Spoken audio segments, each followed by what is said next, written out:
20, 30 years. Surely, what do they call it, man? Or initials. Just so we know. This is very interesting. No. All right. That was much later. Okay. That was much later. Michael Gornick. Shut up, bitch. Ladies and gentlemen, Michael Gordon. Thank you.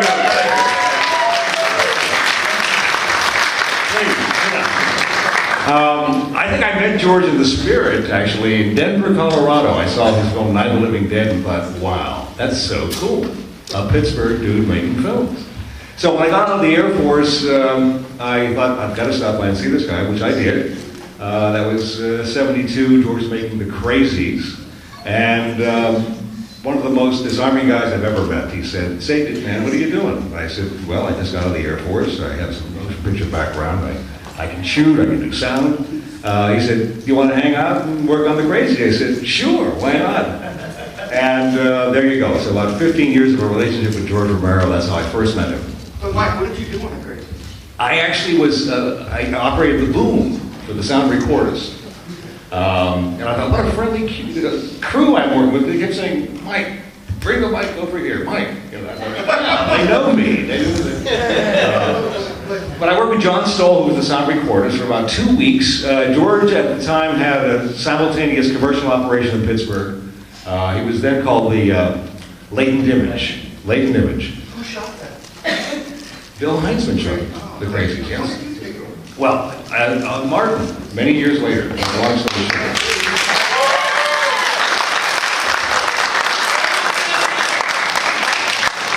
Another incredible George story. John was there. I think we set up the very first shot was along the B&O tracks in Braddock. We're shooting Martin, kind of Emily walking along, deep in thought. Exactly. I was a sound recordist. George turned to me and said, "Say, man, do you want to shoot?" And I said, "Be honored, yes." And the rest is history. Great job. Thank you. On to Mr. Amplis, John Amplis.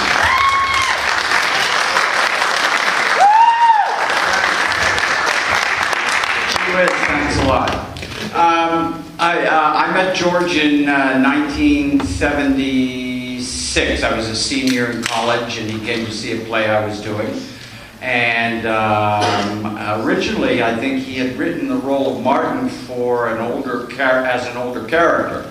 But for some reason, he thought maybe I might like the gig. And he invited me to do the role a couple of months later, and I signed on. And I did six films with George along the way, from '76 to '93. So we had a long run. I was lucky. I was very lucky, and that's how I met him.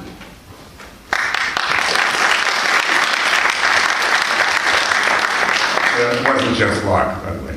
I'm Mark Tierno, and I met George. I can't remember, but I know it was Night Riders. I remember auditioning for Night Riders, but I don't remember how I even got there. I don't know if I turned the corner and somebody said, "Psst, hey, I want to audition." But I was an actor, and I auditioned, I got the part, and then I also worked on Creep Show and Day of the Dead. And here's Deborah Gordon. Hi, I'm trying to remember the logistics, but I did a movie in Western Pennsylvania for John Harrison and Dusty Nelson called Effects. Yes. And they had been working with George. And I can't remember, someone called me and said, "Do you want to do this movie?"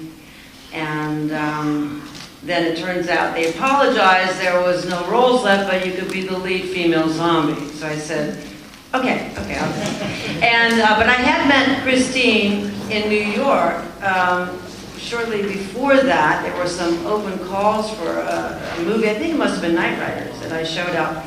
And Christine knew me from John Harrison, and she said, "Oh, I'd really like to get you in to do something." And then she called me to be a stand-in for Adrienne Barbeau, and I don't know what movie it was. Was it Creepshow? And I showed up, and she said, "You can't be her stand-in because I'm tall and she's short," so it didn't quite work. That's the most important thing, is the stand-in, you have to be the right height. So this was kind of like offered to me in lieu of that. So that's how I met them and worked with them.